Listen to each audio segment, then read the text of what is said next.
नमस्कार, मैं हूं संगीता राय। पूर्वांचल एक्सप्रेस न्यूज के इस वेब पोर्टल में आपका स्वागत है।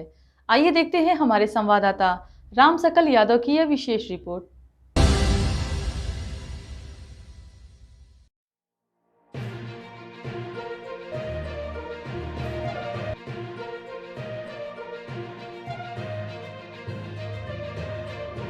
भारतीय जनता पार्टी लालगंज व आजमगढ़ ने संयुक्त रूप से राष्ट्रीय जनतांत्रिक गठबंधन की बैठक में शुक्रवार को नरेंद्र मोदी को तीसरी बार संसदीय दल का नेता चुने जाने पर कार्यकर्ताओं ने मिठाइयां खिलाकर खुशी जाहिर किया।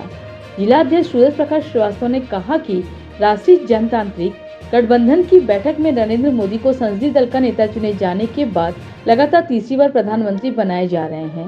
नरेंद्र मोदी दूसरे ऐसे नेता हैं जो लगातार तीसरी बार प्रधानमंत्री पद की शपथ लेंगे। भारतीय जनता पार्टी का हर कार्यकर्ता दिन रात अथक परिश्रम किया है। इतनी भीषण गर्मी के बाद भी कार्यकर्ता मनाया जा रहा है पार्टी कार्यालय पर, मगर जब का माहौल देखिए, भारतीय जनता पार्टी पूरे देश में हमारे सहयोगी दलों के साथ सरकार बना रही है। आज हमारे नरेंद्र मोदी जी संसदीय दल के नेता चुने गए हैं, सरकार बनाने का प्रस्ताव रखेंगे।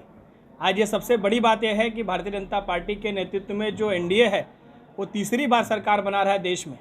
और जैसा अध्यक्ष जी ने बताया, अभी जवाहरलाल नेहरू के बाद माननीय नरेंद्र मोदी जी पहले ऐसे व्यक्ति होंगे जो तीसरी बार प्रधानमंत्री लगातार बन रहे हैं और एक बड़े जनाधार के साथ बन रहे हैं।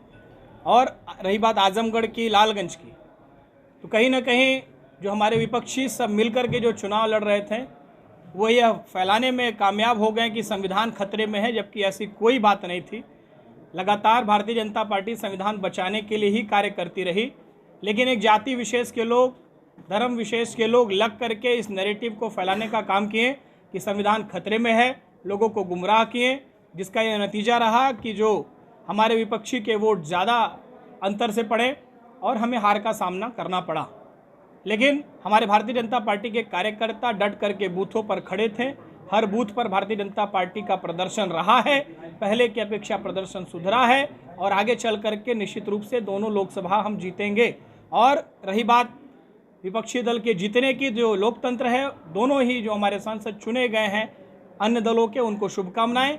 लेकिन आजमगढ़ के विकास में हम भले ही सीटें हारे, हम कोई कोर कसर नहीं छोड़ेंगे। लालगंज और आजमगढ़ के विकास में लगातार भारतीय जनता पार्टी केंद्र की भी सरकार और योगी आदित्यनाथ जी की सरकार लग करके यहाँ विकास कराएगी। जैसा विश्वविद्यालय बनाया गया, कोई आपस में भेदभाव नहीं किया गया कि कौन वहाँ पढ़ेगा कौन नहीं पढ़ेगा। पूर्वांचल एक्सप्रेसवे बनाया गया, रेलवे का दोहरीकरण कराया गया, इलेक्ट्रिफिकेशन कराया, बहुत सारे काम किए गए। जनता के ऊपर जातिगत समीकरण हावी रहा, जिसके कारण हमें यह हार देखना। क्या वजह है? देखिए, पक्ष विपक्ष दोनों ही चीज़ें होती हैं। चाहे माननीय प्रधानमंत्री जी का आना हुआ हो, चाहे माननीय मुख्यमंत्री जी का आना हुआ हो, उसका निश्चित रूप से पॉजिटिव इम्पैक्ट भी पड़ा है। लेकिन जो विपक्षी दल थे उन्होंने इसको नेगेटिवनेस के रूप में फैलाया और अपने वोटों को ज़्यादा से ज़्यादा लग करके दिलवाने का काम किया। उनके लोगों ने जुट करके यह फैलाया कि संविधान खतरे में है, क्योंकि मोदी जी 400 पार मांग रहे हैं सीटें, तो हो सकता है संविधान बदल दे। लेकिन ऐसा कुछ भी नहीं था। मोदी जी के आने का बहुत अच्छा प्रभाव रहा, पॉजिटिव इम्पैक्ट रहा। लेकिन जो विपक्षी दल के लोग गुमराह किए, उसके कारण ये नतीजा देखना पड़ा। और रही बात विकास की, तो कहीं भी विकास के मामले में हमारा आजमगढ़ पीछे नहीं रहेगा। हमारी पुनः केंद्र में सरकार बन रही है, बहुत सारी योजनाएं लाएंगे, आजमगढ़ का विकास कराएंगे। और अगर मैं दोनों ही सांसदों से अपील करूंगा, धर्मेंद्र यादव जी से भी और डीपी सरोज जी से भी निवेदन करूंगा कि लग करके आजमगढ़ में कुछ विकास में भी अपना योगदान दीजिए। केवल जनता के बीच में वैमनस्यता न फैलाइए, जातिगत भेदभाव न फैलाइए और लोगों के बीच में यादव है, ये दूसरी जाति का है, ये चौरसिया है, ऐसा करके लोगों को बांटने का काम न करिएगा। यहाँ पर हमारा आजमगढ़ हमेशा गंगा जमुना तहजीब की धरती रही है और इसको खूबसूरती प्रदान करने का कार्य करिएगा। मैं दोनों ही सांसदों से यह अनुरोध भी करूँगा। पदाधिकारी अपनी बूथ तक हार गए, इसकी समीक्षा भी की जाएगी क्या? देखिए, बूथ हारना, चुनाव हारना, ये लोकतंत्र में होता रहता है। बूथ हारना, बहुत से पदाधिकारी इस कारण भी हारे होंगे कि उनके बूथों पर बसपा के सपोर्टरों की वोट ज़्यादा थे। जो हमारे भारतीय जनता पार्टी के बूथ वोट बैंक है वो वहाँ कम रहा होगा। लेकिन उन्होंने भी मजबूती से लड़ाई लड़ा है। जिन बूथों पर हमें कभी 6-7 वोट मिलता था, उन बूथों पर 150 वोट मिला है बड़े नेताओं के। जिन बूथों पर हमें कभी 6, 7, 8, 10, 15 वोट मिला था, वो 150, 200, 300 वोट तक हमारा पहुंचा है। तो हमारे जो बड़े नेता थे वो भी लगकर अपने बूथ पर वोट बढ़ाने का काम किए हैं। पुराना भी रिकॉर्ड उनका देखिएगा और अब का देखिएगा, उसमें आपको अंतर मिलेगा। तो ये अंतर दिखा है क्योंकि मोदी जी के साथ इतने और नए लोग जुड़े हैं। आखिर इतने लोग जुड़े तो वो वोट में कन्वर्ट क्यों नहीं हो पाए? वोट में कन्वर्ट हुआ है, जीत में नहीं कन्वर्ट हुआ है। हम आजमगढ़ की नहीं, पूरे अपने उत्तर प्रदेश में 13 ऐसी सीटें हैं जो हम लोग 5,000 10,000 के मार्जिन से हारे हैं। तो निश्चित रूप से वोट तो जनता ने हमें दिया है, लेकिन कहीं ना कहीं वोटों के डाइवर्जन के कारण हम हारे। 9% बीजेपी का ग्राफ भी गिरा है वोट परसेंटेज के हिसाब से अगर आप बात कर रहे हैं तो जनता ने 9% कम पसंद किया इस बार पिछले चुनाव की अपेक्षा। देखिए, जो मैंने कहा बार बार वही कि संविधान बचाव को लेकर के जो हमारे बहुत से ऐसे जातियों को लोगों ने गुमराह किया, जिसके कारण ये नतीजा देखने को मिला। आज का हम दिखाते हैं, आज संसदीय दल के नेता चुने गए माननीय नरेंद्र मोदी जी, और जैसे ही चुने गए हैं सर्वप्रथम जाकर के देश के संविधान को उन्होंने अपने सिराकों पर रखा और प्रणाम किया है। तो आप इतने से मान लीजिए कि कहीं संविधान खतरे में नहीं था, लेकिन जनता ने, कार्यकर्ता जो सपा के थे, कांग्रेस के थे, इन लोगों ने गुमराह किया लोगों को, और कोई बात ऐसी नहीं रही। भारतीय जनता पार्टी अभी भी आपकी प्रदेश की सबसे बड़ी पार्टी है, देश की सबसे बड़ी पार्टी है। जो लोग अपने जीत का जो है जश्न मना रहे हैं विपक्षी के लोग, वो तीसरे आंकड़े तक नहीं पहुंचे हैं। उनकी कांग्रेस पार्टी 100 का आंकड़ा नहीं पा पाई है। हमने तो 240 सीटें जीती हैं। हमारे लिए जश्न नहीं होगा तो किसके लिए जश्न होगा? सर, आज प्रेस वार्ता हुआ है भाजपा कार्यालय पे, क्या उद्देश्य है? पूरे देश में 60 साल बाद कोई भी एक दल, एक नेता तीसरी बार सरकार बना रहा है। ऐसा देश के आज़ाद होने के बाद पंडित जवाहरलाल नेहरू ने तीसरी बार सरकार बनाई थी। उसके बाद पहली बार भारत में एक नेता के नेतृत्व में, एक दल के नेतृत्व में तीसरी बार सरकार बनने जा रही है।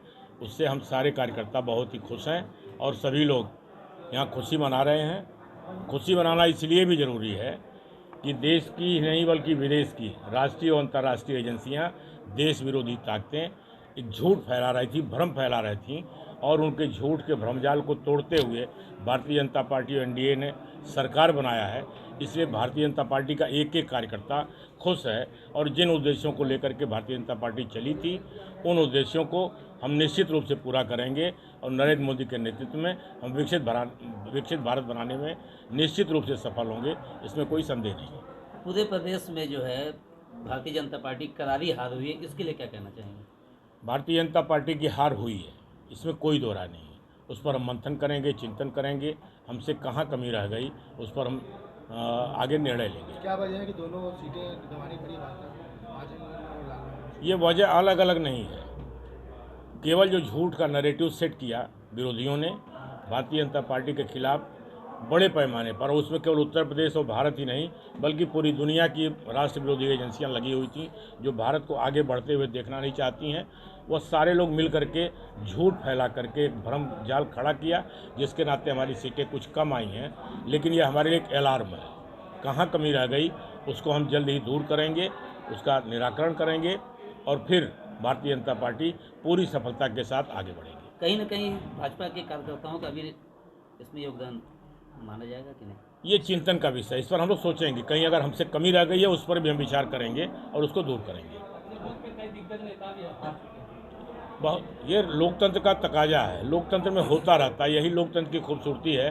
बहुत बड़े बड़े लोग हारते हैं, इंदिरा गांधी भी चुनाव हार चुकी हैं, हमारे नेता अटल बिहारी वाजपेयी जी चुनाव हार चुके हैं, और देश के संविधान निर्माता डॉक्टर भीमराव अंबेडकर खुद चुनाव हारे हैं, उनका जनाधार कम नहीं था। है कुछ कारण प्रभावी हो जाते हैं, झूठ कभी सच पर हावी हो जाता है, कभी कभी कोहरा भी सूरज को ढक लेता है, ये स्थितियाँ आती हैं, ये लोकतंत्र की खूबसूरती है।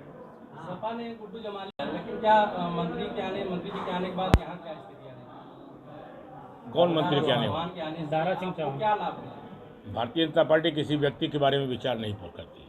इसमें तमाम लोग आते हैं जाते हैं, उससे कोई फर्क नहीं पड़ता है। हम विचारधारा के आधार पर, सिद्धांत के आधार पर राजनीति करते हैं, किसी के आने जाने से बहुत फर्क नहीं पड़ता है। जमाली की बात आप जहाँ तक कर रहे हैं वह एक व्यक्ति का मामला है, उसके बारे में कोई कमेंट नहीं करना चाहता, लेकिन उनके न रहने के बाद भी बहुजन समाज पार्टी को 1,80,000 वोट मिला है।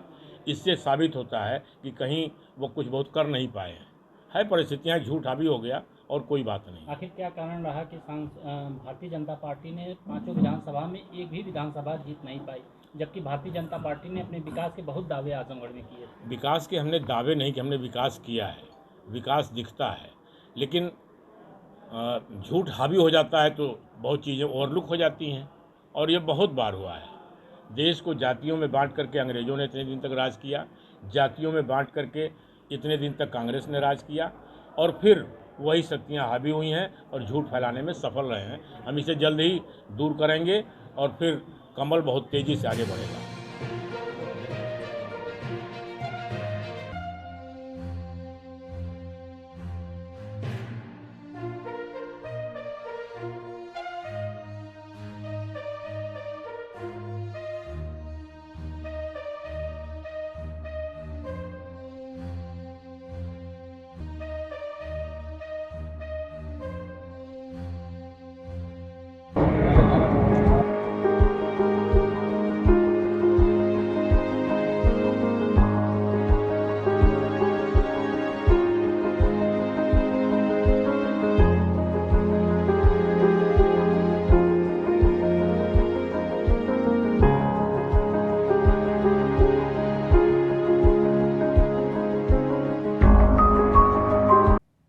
अगर आपको हमारी खबर पसंद आई हो तो हमारे चैनल को लाइक, सब्सक्राइब और शेयर जरूर करिए।